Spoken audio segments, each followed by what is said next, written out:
En ce premier jour du mois de juin, le Book Club de France Culture poursuit sa mission de vous donner envie de lire en explorant la littérature du monde entier, en traversant ce midi l'Atlantique pour découvrir ou redécouvrir un mouvement qu'on a parfois du mal à bien définir, la Beat Generation. D'où vient cette appellation? Qui sont ses fondateurs? Ginsberg, Kerouac, Burroughs, ces écrivains voyageurs, quel était leur mode de vie aussi? Quelles étaient les valeurs défendues par les écrits de ces auteurs de romans et de poésie? Vous l'aurez compris, nous avons un bon nombre de questions à poser à nos invités que j'accueille dans un instant. Comme tous les jours, nous avons sollicité bien évidemment la communauté du Book Club sur notre compte Instagram qui a répondu, comme tous les jours, présente. Merci à vous. Elle nous accompagne aussi jusqu'à 13h30. Bienvenue. Pour moi, la particularité de la Beat Generation, c'est de vouloir explorer la liberté sous toutes ses formes. Ce souffle immense, comme un solo de saxophone inépuisable, infini, qui embrasse tout, qui passe d'une folie à une autre. La liberté en liberté.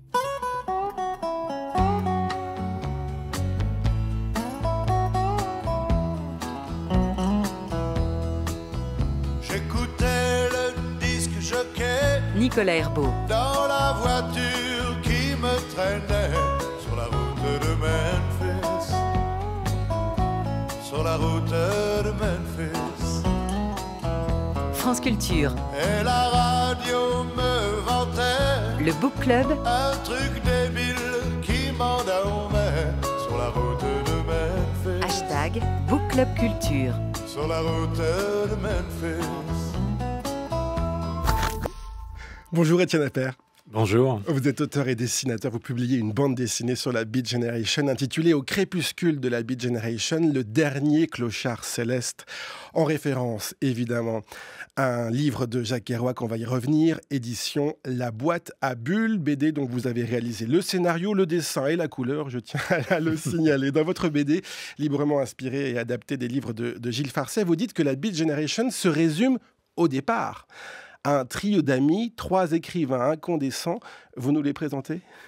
Oui, alors effectivement, à terme, la Beat Generation, c'est devenu un mouvement énorme dont il est bien difficile de définir les contours, mais au départ, c'est une bande de 3 copains qui n'ont pas tout à fait le même âge. Il y en a un qui est un peu plus âgé, qui s'appelle William Burroughs, et puis 2 autres, Allen Ginsberg et Jack Kerouac, qui gravitent autour de l'université de Columbia à New York et qui, dès les années 40, en fait, on remonte vraiment très tôt dans le siècle, vivent une vie effectivement centrée sur la liberté, ça a été dit là, à l'antenne, et la liberté dans tous les domaines, donc l'expérimentation dans tous les domaines, liberté sexuelle, expérimentation par les drogues, recherche d'une nouvelle vision.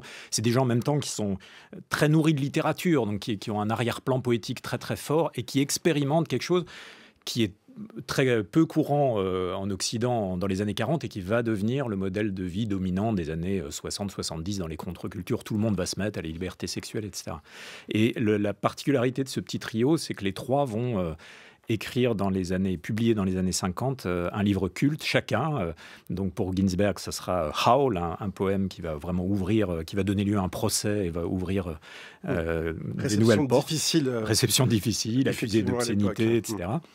Mais il va gagner le procès, ça va ouvrir la voie aussi à une liberté d'écriture nouvelle. Kerouac va écrire Sur la route, bien sûr, voilà. Et William Burroughs publiera Le Festin nu, qui est aussi culte, et qui ouvrira toute une jusqu'au punk, des portes jusque-là bien fermées. Voilà. Leur point commun aussi, c'est le voyage, bien sûr. Notre second invité va nous emmener sur les traces et sur la route de Jacques Kerouac. Je l'ai tenté, je l'ai faite. Grâce à une lettre, bonjour Hugo Massé. Bonjour. Vous êtes éditeur chez Séguier, où vous éditez, ça tombe bien, un récit que l'on a longtemps cru perdu à jamais. Lettre sur l'histoire de John Anderson, de Neal Cassady.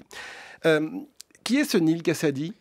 Alors Neal Cassady, on le connaît avant tout comme le compagnon de voyage de Kerouac dans ses pérégrinations qui sont racontées dans Sur la route. Donc c'est comme ça qu'on le connaît le grand public. Il commence sa vie, il grandit à Denver en fait, dans l'ouest des États-Unis. Il a une enfance très difficile, il perd sa mère quand il est âgé de 10 ans. Après il est élevé par son père qui était barbier, coiffeur itinérant, mais qui, avec la Grande Dépression, devient un hobo, c'est-à-dire un vagabond qui voyage sur les trains de marchandises et qui vit de combines, des fois de larcin. Voilà. Donc c'est une vie très difficile, de vagabond, de petite délinquance, très jeune. Il s'est vanté d'avoir volé plus de 500 voitures avant ses 18 ans. Et donc, il y a cette rencontre, il y a cette rencontre qui va se faire en 1946 à New York, au cours d'un voyage, d'une virée. Et ils vont plus se quitter pendant une dizaine d'années à peu près avec Kerouac et Ginsberg. Et ça va donner lieu à une énorme correspondance. C'est ça, ils vont s'écrire de nombreuses lettres, dont cette lettre, donc lettre sur l'histoire de Johan Anderson.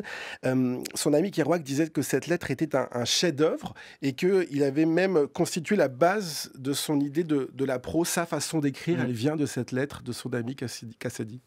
Oui, parce que avant ça, en fait, Kerouac, quand il reçoit cette lettre, il vient de publier l'année même, en 1950, un premier roman qui s'appelle The Town and the City, et qui est d'une facture très classique finalement. Et il n'est pas satisfait sur le plan artistique de ce qu'il a fait, il cherche un ton nouveau pour raconter les voyages qu'il a fait les années qui ont précédé avec Cassady et qui sont des virées complètement déjantées. Et donc il est à la recherche de ça. Ça fait 3 fois, il a essayé de commencer son roman, il y a 3 versions précédentes, il n'y arrive pas. Jusqu'à ce qu'il reçoive cette lettre, et là c'est vraiment un déclic pour lui. Et à partir de là, quelques mois plus tard, il se met à sa machine à écrire. Et en 3 semaines, il tape d'une traite le fameux rouleau de Sur la route, en scotchant des feuilles les unes avec les autres. Et ça a été en tout cas l'élément déclencheur, parce qu'il y avait dans l'écriture de Cassady ce côté première personne assumé, sans tabou. Il écrit tout ce qui lui passe par la tête. S'il se passe quelque chose quand il est en train d'écrire, il le raconte aussi, il le met, il l'intègre, il en fait un événement à part entière, un rebondissement.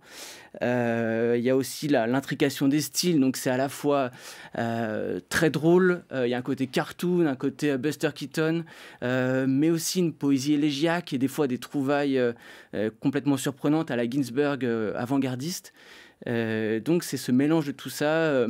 Et voilà, et la technique de l'écriture aussi d'une traite. Voilà, c'est la prose la plus dingue qu'il ait jamais vue. Il dit du moins de nature à se faire retourner dans leur tombe. Melville, Twain ou Wolfe. Neal Cassady qui va d'ailleurs inspirer le personnage de Sur la route, mais ça on aura l'occasion d'y revenir. On va d'abord écouter Alexandre qui nous raconte effectivement à quel point la présence de Cassady est importante dans le roman de Jacques Kerouac, Sur la route. Pour tous, Sur la route est le manifeste de la Beat Generation et Jack Kerouac son prophète. On peut se demander si ce roman aurait vu le jour sans Neal Cassady. Il est l'alpha et l'oméga du roman puisqu'il est présent littéralement de la première à la dernière ligne. Ça commence par « J'ai rencontré Neal pas très longtemps après la mort de mon père » et ça se conclut par un poignant « Je pense à Neal Cassady. Je pense à Neal Cassady. » Au-delà même de son omniprésence dans le roman, on peut parler de l'influence de Cassady sur Kerouac. Cassady est une source d'inspiration pour lui, car c'est dans les lettres de Cassady, et plus particulièrement dans celle que les éditions Séguier viennent de traduire et d'éditer, la lettre sur l'histoire de John Anderson, que Kerouac est allé chercher son style, ce souffle immense, comme un solo de saxophone inépuisable, infini, qui embrasse tout, qui passe d'une folie à une autre. Neal Cassady qui est allé chercher Kerouac pour qu'il lui apprenne à écrire et qui, ironie de l'histoire, devient celui qui lui inspirera son style. Et pour avoir une idée de ce style, de cette spontanéité, de ce souffle qui ne retombe jamais, de cette recherche sensible et sublime et spirituelle, il faut plutôt se plonger dans la version originale de Sur la route. Ce rouleau de 36 mètres de long et de 125 000 mots, écrit en 3 semaines, en avril 1951, Kerouac s'affranchit des canons classiques pour écrire la liberté en liberté. C'est ça le mouvement beat et c'est ça qu'on retrouve dans la lettre originale de Cassady. Alexandre, membre de notre communauté, qui a quasiment tout dit. On pourrait presque s'arrêter là, mais non, on a encore des choses à vous raconter dans le Book Club. Hugo Massé, Pierre Guglielmina, qui traduit et préface la lettre que vous venez de publier chez Séguier, dit que cette lettre, dans son intégralité, car c'est ça aussi l'intérêt de l'objet littéraire que vous publiez aujourd'hui, et on y reviendra sur son histoire, apporte des lumières inespérées sur cette amitié entre les deux. Vous l'avez dit, elle commence en 1946, elle s'arrête en 1957 au moment de la publication de Sur la route. Ils sont fâchés à ce moment-là ? Oui, alors il semblerait que Cassady ait mal digéré la célébrité de Kerouac et le fait peut-être de se voir en quelque sorte dépossédé de lui-même, de son histoire, qu'il était lui-même en train d'essayer de raconter. Il écrivait son autobiographie. Et donc, finalement, Kerouac l'a peut-être un peu coupé l'herbe sous le pied. Voilà. En lui volant peut-être, ou en tout cas en utilisant ce qu'il lui racontait dans ses lettres. C'est le héros de Sur la route. Ouais. Exactement. Étienne Appert, Alexandre disait il y a un instant qu'il y avait eu plusieurs versions et plusieurs traductions, notamment de Sur la route de Jacques Kerouac. On parlait tout à l'heure du côté un peu scandaleux des écrits de Ginsberg, en tout cas de la mauvaise réception à un moment donné. Ça a été la même chose pour Sur la route. On a pris des précautions au moment où on a publié en 57 cette première version. Oui, je pense qu'on a quand même bien de la peine à s'imaginer le climat des années 40-50. On insiste beaucoup aujourd'hui sur l'aspect excessif parfois des 68 arts, etc., mais sans se rendre compte des libertés qu'ils nous ont offertes. C'est-à-dire, personne n'aurait envie de revenir dans le climat de censure, d'étroitesse d'esprit qui dominait quand même très très largement dans les années 40 et au début des années 50. Et donc publier des textes libres comme eux y aspiraient, c'était scandaleux en fait. C'était scandaleux. Et donc oui, effectivement, Kerouac, il a fallu qu'il fasse plusieurs versions. Et puis aujourd'hui, on lit le rouleau d'origine et on ne comprend plus où était le problème. En fait. C'est ça, c'est Gallimard qui l'a republié dans son intégralité en 2014. Alors, on va revenir évidemment sur l'histoire de cette lettre avec Hugo Massé dans un instant. D'abord, Étienne Appert, que signifie Beat Generation? Ça vient d'où ce terme, si vous avez réussi à trouver son origine? Parce que même Kerouac, on va l'entendre dans un instant, il n'est pas certain. Oui, alors il y a des discussions, alors on verra ce qu'il dit, mais le mot beat est utilisé à New York, il est utilisé par les gens de la rue pour dire I'm beat, ça veut dire je suis fracassé, je suis à plat. Donc c'est indécent, c'est d'être un être qui beat, c'est un être qui est en contact avec sa nullité d'une certaine façon. Voilà. Ce qui est déjà un peu provoquant par rapport à l'époque, vous voyez, à l'imaginaire de l'American Way of Life avec des John Wayne à la mâchoire carrée toujours triomphant. Voilà, être beat, c'est déjà être un peu rebelle, c'est assumer une part d'échec, quoi. Hein. Il y a aussi le sens évidemment de la pulsation, du rythme. On a entendu parler des solos de saxophone et bien sûr, ça c'est une source d'inspiration énorme pour tous ces auteurs. Et puis le troisième sens qui apparaît plus tard, c'est le BA. Traduisant ça en français, Kerouac dit, mais beat, c'est aussi la béatitude, c'est la recherche de la béatitude.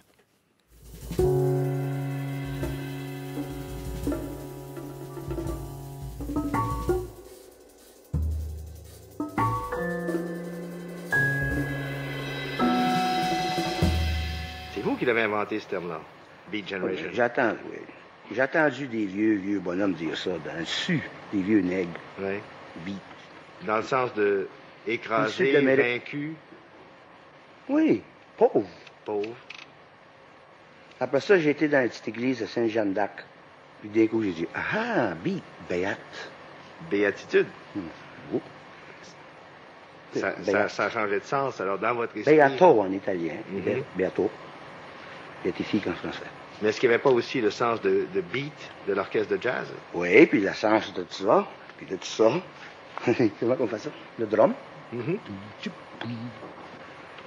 Puis, c'est pas important. Le nom n'est pas important. Oui, mais vous dites que le nom n'est pas important, mais vous refusez d'être appelé un beatnik. Vous n'êtes pas un beatnik. Beatnik, c'est un terme où j'avais un beau mot pour celui-là. Dégrinateur, degrading. Péjoratif. Péjoratif. Alors, beatnik, c'est dégradant, mais beat, c'est accepté. Hein, c'est ça, la polysémie aussi de ce mot. Oui, et puis je pense que ça dit quelque chose de l'ambiguïté à ce moment-là de Kerouac par rapport à sa propre célébrité, parce qu'on dit que Cassady s'était senti dépossédé, mais Kerouac a très mal vécu aussi la célébrité, il était très mal à l'aise, il se reconnaissait pas du tout, il était propulsé roi des beats, mais lui, ce dont il avait parlé, c'était d'une jeunesse dans les années 40, il se retrouvait porte-parole de jeunes de la fin des années 50 qui lui ressemblaient pas du tout, et à la fin de sa vie, c'était un vieux réac qui se reconnaissait pas du tout, qui soutenait la guerre au Vietnam, Vietnam, qui était dans les jupes de sa mère. Enfin, c'est très étonnant comme destin, en fait. Et donc, il se reconnaissait pas du tout dans les beatniks. Oui. C'est aussi un mode de vie, Hugo Massé, qu'on découvre dans cette lettre écrite par Neal Cassady.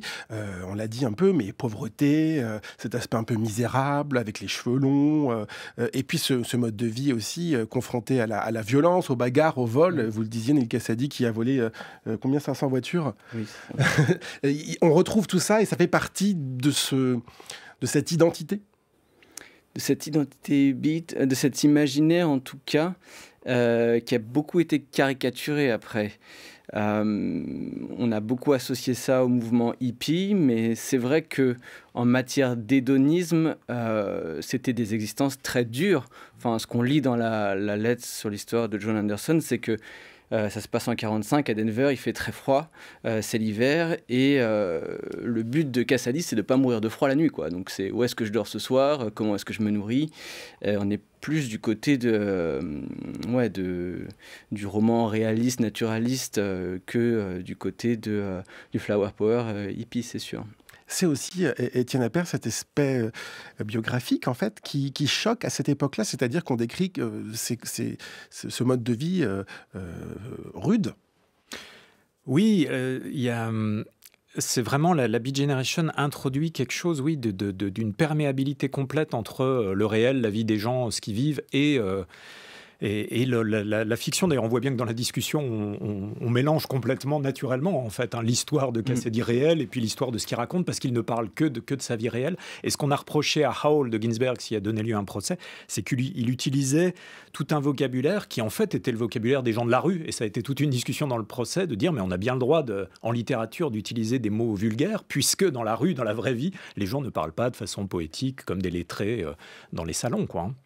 Le mouvement beat qui donc s'est ensuite élargi, il y a eu un deuxième cercle qui s'est rassemblé autour du trio dont on parle depuis le début de cette émission, avec Corso notamment, Gary Snyder. Ce sont des poètes qui aussi, il y a beaucoup de poésie, Ginsberg notamment, c'est comme ça qu'il est le plus aussi connu. Ce sont des écrivains qui ont aussi des démêlés avec la police, donc ils ont aussi un aspect un peu sombre, si je puis dire.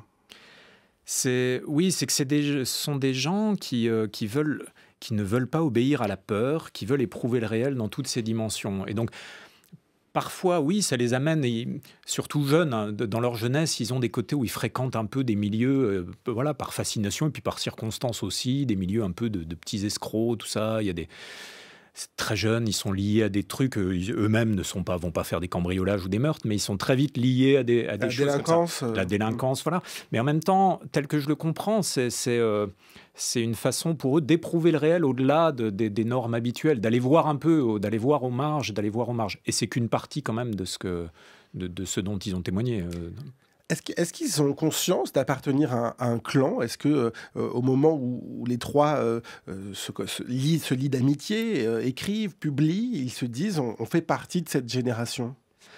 Je crois qu'au début, dans les années 40, il y a vraiment cette envie-là de lancer un mouvement. Après, je pense que ça dépend lesquels. C'est un Kerouac se perçoit quand même plus comme un auteur, un grand auteur, tout ça, que celui qui a vraiment la mentalité collective, c'est Ginsberg, quoi. Ginsberg, très jeune, il a en tête que... Lui, il a une vision vraiment politique, en fait. Il a en tête qu'il faut lancer un mouvement qui fasse contrepoids à l'American Way of Life, à la pensée macartiste, enfin, qu'il faut développer une contre-culture. Lui, et toute sa vie, il va se balader avec les manuscrits des copains. Dès qu'une porte s'ouvre, il présente les manuscrits des copains en essayant de faire rentrer toute la bande avec lui. Il est un peu unique de ce point de vue-là. C'est pas lui qui invente le terme Beat Generation, mais j'ai l'impression que c'est quand même lui le fondateur du mouvement, en fait, celui qui en a fait un collectif. Ils aiment bien aussi faire un peu d'autopublicité, c'est-à-dire que dans chaque préface, ils renvoient vers le livre de l'autre.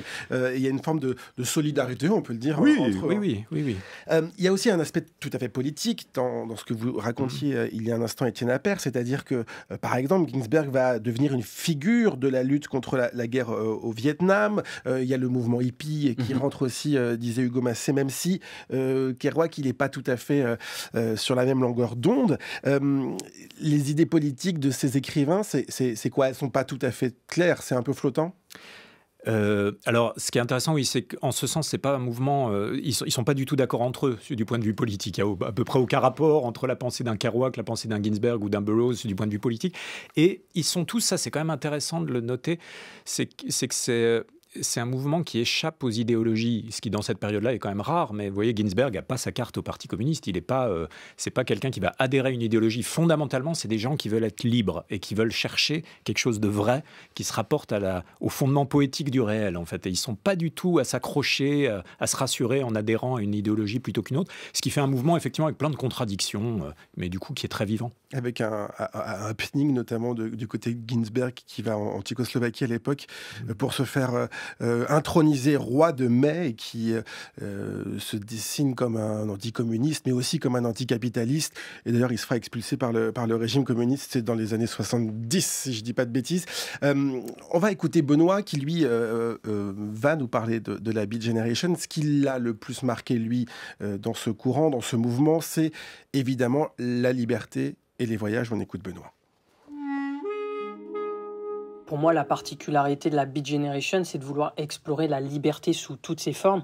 Il y a d'abord la liberté de voyager, de se déplacer d'un bout à l'autre des États-Unis, que l'on retrouve dans Sur la route de Jack Kerouac, mais aussi dans Un truc très beau qui contient tout de Neal Cassady. On sait que les auteurs de la Beat Generation ont aussi voyagé en France, en Algérie et au Mexique. Puis il y a la volonté de créer une pensée, la pensée beatnik qui est ésotérique, et basée sur la découverte, sur la différence, sur l'ouverture d'esprit. Enfin, il y a la liberté sexuelle qui est évoquée dans de nombreux ouvrages, et notamment les relations homosexuelles que l'on retrouve dans un livre qui s'appelle « Et les hippopotames ont bouilli vif dans leur piscine », écrit à 4 mains par Jack Kerouac et William Burroughs. Je trouve que ces valeurs, elles restent anticonformistes parce qu'il est très mal vu de vouloir se construire à l'opposé d'une société qui vous a éduqué. Et l'exemple marquant dernièrement, c'est cette vague de grandes démissions durant le Covid qui a été très mal acceptée et qui résonne particulièrement avec la pensée de la Beat Generation et cette volonté de trouver un nouvel idéal. Nouvel idéal que Neal Cassady va peut-être trouver dans cette amitié avec Jack Kerouac. Hugo Massé, vous avez raconté un peu son enfance de Neal Cassady jusqu'à sa rencontre avec Jack Kerouac. On l'a dit tout à l'heure, c'est lui qui vient voir Kerouac et qui vient prendre des conseils auprès de cet écrivain. Apprends-moi à devenir un écrivain. C'est ça, il frappe à sa porte avec cette demande qui déstabilise un peu Kerouac, mais ça va donner lieu à toute cette correspondance entre eux. On parlait d'histoire d'un mouvement, c'est la République des lettres aussi, quoi. La correspondance de Cassady, de Ginsberg, Kerouac ont été publiées et on voit l'intensité des échanges, comment leur correspondance a façonné leur œuvre respective également. Donc, il y a cette volonté de Cassady de devenir écrivain également, qui finalement ne se concrétisera pas de son vivant, puisque son autobiographie sera publiée en 1971, et ses lettres, sa correspondance seulement en 2004 en anglais, et traduite ensuite en 2014-2015 pour l'essentiel chez Finitude. C'est amusant, on parle souvent de romans d'apprentissage, j'ai l'impression que c'est une sorte de relation épistolaire d'apprentissage, puisqu'ils partent ensemble sur la route, sur les routes évidemment. Il y a ce style aussi très, très important, c'est Kerouac qui disait dans un entretien j'ai eu l'idée de la prose spontanée de Sur la route en comprenant comment ce bon vieux Neal écrivait les lettres qu'il m'adressait, toutes à la première personne, rapides, folles, confessionnelles, complètement sérieuses, toutes riches en détails. On a l'impression que en l'écoutant, alors qu'il lui rend hommage évidemment à Neal Cassady, est-ce que c'est aussi un moyen peut-être de justifier le fait d'avoir écrit Sur la route en s'inspirant énormément de la vie de son ami ? Je pense qu'il y a une part de reconnaissance de la dette, clairement, avec peut-être cette culpabilité de cette amitié qui a tant compté pour lui, qui s'est délitée, et peut-être quelques regrets aussi, parce qu'il dit ça en 68, donc ça fait déjà une dizaine d'années qu'ils se parlent plus vraiment, quoi. Donc il y a peut-être ça qui a joué, peut-être une espèce de nostalgie. Effectivement. Alors racontez-nous, Hugo Massé, comment est-ce qu'on a retrouvé cette lettre? D'abord, Kerouac et Ginsberg voulaient faire publier la lettre, et puis, à un moment donné, cette lettre disparaît. Comment on explique? Ouais, c'est une histoire qui en elle-même est très romanesque, qui pourrait donner lieu à un roman. En fait, Ginsberg l'envoie. Déjà, j'ai pas bien compris s'il l'avait piqué sur le bureau de Kerouac ou si Kerouac lui avait donné à dessein. Ensuite, Ginsberg l'envoie à un premier éditeur qu'il propose à lui n'en veut pas, il le propose à quelqu'un d'autre, et c'est un enchaînement comme ça. Finalement, je pense que la lettre a fait autant de kilomètres qu'eux pendant leur voyage. D'est en ouest, la lettre se balade, et puis elle finit par être égarée dans les archives d'un directeur de revue qui ne la publie pas, mais qui la conserve précieusement. Et quand il décède, sa fille trouve dans une enveloppe Kraft ces 9 feuillets recto verso. Et elle se rend compte, heureusement, de ce que c'est. Et à partir de là, ça va être toute une autre partie de l'histoire qui commence. Donc, la lettre est d'abord authentifiée. Ensuite, il y a une première tentative pour la vendre. Mais il y a un conflit juridique avec les successions de Kerouac et Cassady. Et finalement, ce sera en 2017 une entreprise, pas une entreprise, une université américaine qui la rachète pour $200 000. Il y a aussi Ginsberg qui est très présent dans l'histoire de cette lettre et de cette aventure presque de ce document original. Étienne Appert, dans la BD que vous nous proposez, vous racontez votre rencontre avec Ginsberg, en tout cas peut-être votre narrateur. Voilà. Est-ce que vous en savez plus, vous, sur le rôle qu'a joué Ginsberg sur la non-publication, le sort lié à cette lettre? Alors non, je ne connais pas l'histoire précise de la lettre, mais ça illustre bien le rôle qu'il a joué.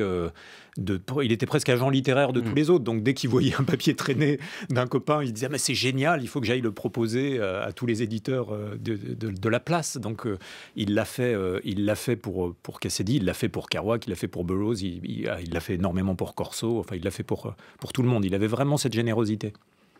Quand on disait tout à l'heure que vous la publiez dans son intégralité, c'est-à-dire quels sont les passages qui ont été redécouverts en quelque sorte, Hugo Massé? Donc il y avait effectivement quelques passages qui avaient été probablement recopiés par Kerouac au moment où il avait encore la lettre, et qui étaient connus, qui avaient été traduits. Et je pense que ça représente, je dirais un tiers de la lettre, donc il y a quand même une bonne partie qui est tout à fait inédite. Et la perte était vraiment irréparable, et on a vraiment beaucoup de chance. C'est un petit miracle qu'on puisse la lire en entier, sachant l'impact qu'elle a eu sur Kerouac. Ça replace aussi Étienne Appert peut-être dans ce trio d'origine, ça en fait peut-être un quatuor, si je ne dis pas de bêtises, avec Cassady qui prend avec cette lettre aussi une autre posture. C'est lui aussi un authentique écrivain? Oui, d'une certaine façon. Il a un côté un peu, il est la mèche, l'étincelle qui allume la mèche et qui fait exploser le mouvement beat. Cassady, il a un côté comme ça. Il a sans doute pas la structure qui lui aurait permis de créer une œuvre durable, mais il a le génie. Et ça, ils sont tous sont très, très, très admiratifs et reconnaissants à Cassady. Donc c'est sûr qu'il a un rôle important dans ce mouvement.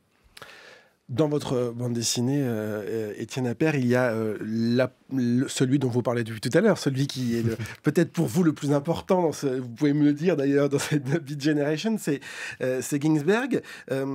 Lui, c'est vraiment un poète. Qu'est-ce qu'il a de particulier, de différent par rapport aux autres membres du mouvement? Alors, ils sont tous d'une certaine façon poètes. Kerouac publie Mexico City Blues qui est vraiment reconnu, et Ginsberg a créé à l'université Naropa aux États-Unis, il a créé une école de poésie qui porte le nom de Jack Kerouac parce qu'il considère qu'avant tout Jack Kerouac est un poète. Et ils étaient tous à l'époque.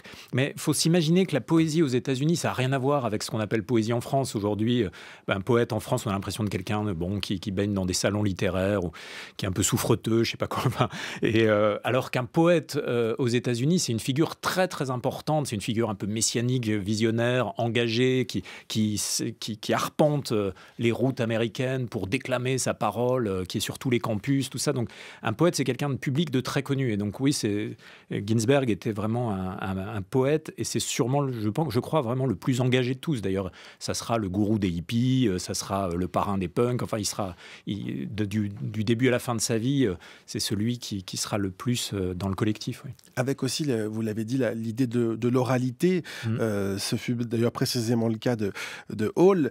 Son livre le plus connu, le plus mythique, c'est un hurlement qui, on l'a dit, a causé cette révolution en quelque sorte. Parce qu'il y a aussi beaucoup de violence. On l'a déjà un peu dit, mais c'est un thème qui revient en permanence. Les individus broyés, la colère aussi. Oui, mais alors c'est la reconnaissance de la violence de ce qui commençait à apparaître avec eux, c'est-à-dire la société de consommation, l'American Way of Life. C'est quand même intéressant parce que nous, on est plutôt au moment où cette société de consommation arrive à ses limites, où tout le monde voit qu'on va dans le mur. Et eux, dès les années 40, reconnaissent que ça ne va pas du tout, en fait, que c'est très violent. Donc, dans Howl, Ginsberg évoque le Moloch, qui est vraiment la figure d'une façon de penser qui broie les personnes, qui broie les âmes. Et dès les années 40, ils sentent que cette société de consommation va vers le cauchemar climatisé prophétisé par Henry Miller. Et donc, effectivement, il y a un aspect où ils reconnaissent de la violence, mais c'est une violence à laquelle ils essaient d'échapper pour retrouver une liberté, une candeur aussi. Vraiment, c'est une notion centrale pour une candeur, d'oser vivre avec innocence l'expérience de la vie. Et la sincérité avec laquelle c'est raconté aussi, même dans ses lettres, Hugo Massé, on vit presque en lisant avec cette écriture et ce style ce qu'ont vécu ces auteurs-là. C'est ça, Cassady, il a le génie pour transmettre à son écriture son énergie. Donc c'est ça, il raconte qu'il écrit la lettre, il a écrit ça en 3 après-midi et 3 soirées sous amphétamine. Il raconte ça à Ginsberg et Kerouac. Et ça se sent, et finalement, c'est ce que va récupérer un peu cette recette que Kerouac va récupérer, c'est comment faire passer une énergie dans la langue, et comment finalement, par rapport à ce qu'on disait de la violence de la société, c'est des livres très émancipateurs finalement, parce qu'ils arrivent à communiquer, à montrer au lecteur que oui, comme Kerouac, Ginsberg, Cassady, on peut ne pas avoir beaucoup d'argent, pas du tout. On peut avoir connu la prison, la psychiatrie, on peut être beat, vraiment, comme on disait au début de l'émission. Et l'aventure, elle est là, la littérature, elle est là. Cassady parle de ses lectures, et en prison, il lit Proust, il lit Céline, il lit Melville. Il paraît que c'est celui qui a le plus lu de toute la bande, alors qu'il n'a pas d'éducation. Et il y a un côté très émancipateur et très... c'est finalement, je pense, qui explique aussi toujours le succès de ces livres, toujours aujourd'hui pour les nouvelles générations, au fil des générations. C'est un message qui reste d'actualité, c'est qu'en fait, tout est possible et il suffit de prendre la route, d'ouvrir un livre, de se mettre à sa machine à écrire. Voilà. Au bout de quelques temps, mes méditations et mes études vinrent apporter leurs fruits. Cela commença dès la 2e quinzaine de janvier. Par une nuit glaciale, dans la forêt, j'entendis presque une voix qui disait « Tout est bien pour toujours, toujours, toujours ». Je poussai un hurrah retentissant et les chiens se dressèrent en manifestant leur joie. J'avais envie de hurler aux étoiles. Je joignis les mains et priai « Ô esprit serein et sage, toi qui sonnes le réveil, tout est bien pour toujours, toujours, toujours, merci, merci, merci, Amen. » Que m'importait d'être un produit de goule, de sperme, d'os et de poussière. Je me sentais libre, donc j'étais libre.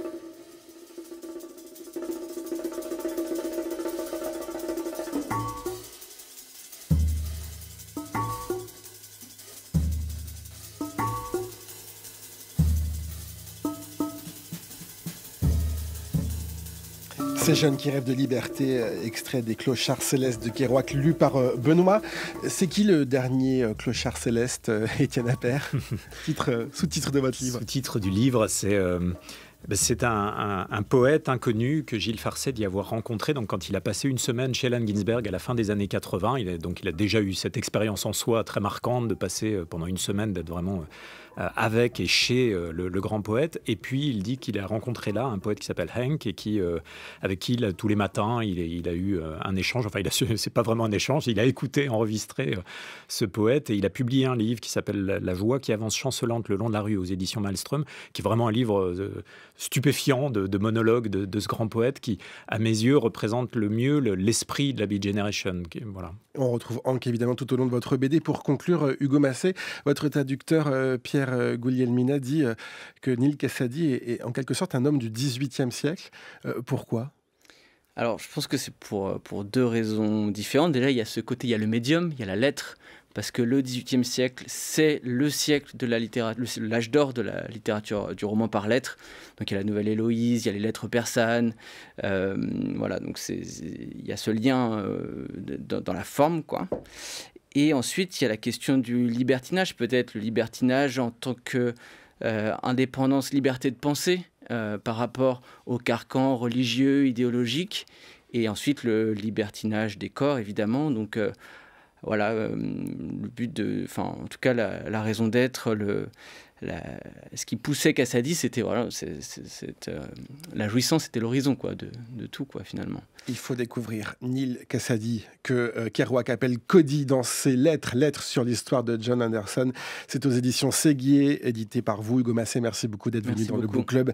Et merci à vous, Étienne Appert. Votre bande dessinée sur la Beat Generation, au crépuscule de la Beat Generation, le dernier clochard céleste, est paru chez La Boîte à Bulles. Merci à tous les deux d'être venus nous en parler. Un mot sur la lecture de La Croix et du quotidien et de l'hebdomadaire. Ça, dès demain en kiosque, bien sûr. Histoire de lire un dossier qui est à retrouver dans le journal jusqu'au 16 juin. Et nous sommes partenaires pour explorer ce domaine de la lecture comme un moyen d'accès au monde et à sa complexité. On vient de le faire pendant 40 minutes. Donc, on en parlera évidemment de ce partenariat, de ces questions avec les journalistes de La Croix dès la semaine prochaine.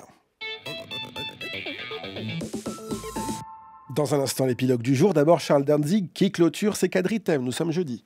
Une chose qu'on ne vous dira jamais, c'est qu'Alfred Jarry était gay. On ne l'a pas dit parce que cela ne se disait pas de son temps, on ne l'a pas dit depuis parce qu'il a été capté par des anarchistes institutionnels, tous plus hétéros les uns que les autres. Ils se sont servis de lui en cachant soigneusement son goût qui, selon eux, aurait constitué un démenti à sa pensée. Et comment voulez-vous qu'un homophobe maniaque comme André Breton admette ceci de Jarry ? Je dois dire en passant qu'une des choses les plus amusantes du monde est Breton, employé dans sa jeunesse par la maison Gallimard, à travailler sur des manuscrits et le faisant s'occuper de Proust. Devoir de l'argent à une tafiole, honte, dégoût, hétéroïsons Jarry. Or, il y a dans Jarry quelque chose de très très gai, c'est qu'il se moque des comédies de l'importance. Tous ceux qui se croient importants sont tartinés de blagues par Jarry et bien des gays. Nous en avons tellement souffert de ces haïsseurs pompeux.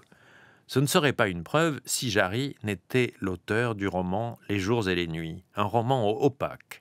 Et s'il l'est, c'est parce que Jarry s'est placé à une distance assez éloignée de ce qu'il aspire à dire. À le lire distraitement, on pourrait le prendre pour un livre antimilitariste. C'est un livre sur l'homosexualité. C'était difficile à écrire en 1896.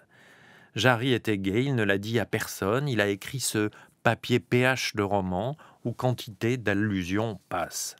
Jarry s'approche au plus près possible de son sujet, puis esquive dès qu'il pourrait s'arrêter et évoquer. C'est ainsi qu'il écrit « Il n'y a qu'un juste à Sodome » et ne poursuit pas. Mais enfin, on ne peut pas dire qu'il n'en parle pas. À l'époque, on disait volontiers « uranisme ». Et dans le roman, Jarry écrit « Le mot adelphisme serait plus juste et moins médical d'aspect qu'uranisme ». Cela date d'un temps où le mot encore plus médical d'homosexualité n'avait pas encore traversé le Rhin, où il avait été inventé très peu d'années auparavant. Et cette scène de baiser dite « La bouche de plâtre devint de chair et rouge pour boire la libation de l'âme de Sangle ». Sangle, le soldat Sangle, est le personnage principal. Je pourrais citer quantité d'autres phrases homosexuelles allusives. Voici une très belle scène de nage. Oh, les nageurs. Valens se courba, et parmi ses muscles, son dos sourit de 9 délicates vertèbres. Sa poitrine d'or très fauve claqua doucement l'eau plate, et ses hanches s'entrevirent plus brunes depuis les côtés, comme d'un faune qui ne serait pas intermédiaire entre l'homme et la bête, mais éphèbe athlète digne du métal. Puis 2 pieds droits s'écartèrent, divergentes fuites de 2 poissons de nacre, et sangle vit l'eau à travers les ongles. Surgit l'argot, tout aussi métaphorique, mais plus direct que la langue littéraire. « Tu ne vas pas me dire que tu ne te fais pas dauffer avec ton foulard autour du cou, mademoiselle Tata. » Il s'ensuit une rixe, une baïonnette tirée, un coup, un meurtre. Et c'est déjà un peu le querelle de Brest de Jean Genet. Le Book Club est préparé par Oriane Delacroix, Zora Vignet, Jeanne Agrapar, Alexandra Laibegovic et Didier Pinault. Thomas Beau réalise cette émission et à la prise de son ce midi, Antoine Tropé. Voici l'épilogue du jour. Être beat, c'est déjà être un peu rebelle, c'est assumer une part d'échec, quoi. Il s'est vanté d'avoir volé plus de 500 voitures avant ses 18 ans. Il n'y arrive pas. Fondamentalement, c'est des gens qui veulent être libres et qui veulent chercher quelque chose de vrai, qui se rapporte au fondement poétique du réel, en fait, qui ne veulent pas obéir à la peur, qui veulent éprouver le réel dans toutes ses dimensions. Et donc, le but de Cassadis, c'est de ne pas mourir de froid la nuit, quoi. D'oser vivre avec innocence l'expérience de la vie.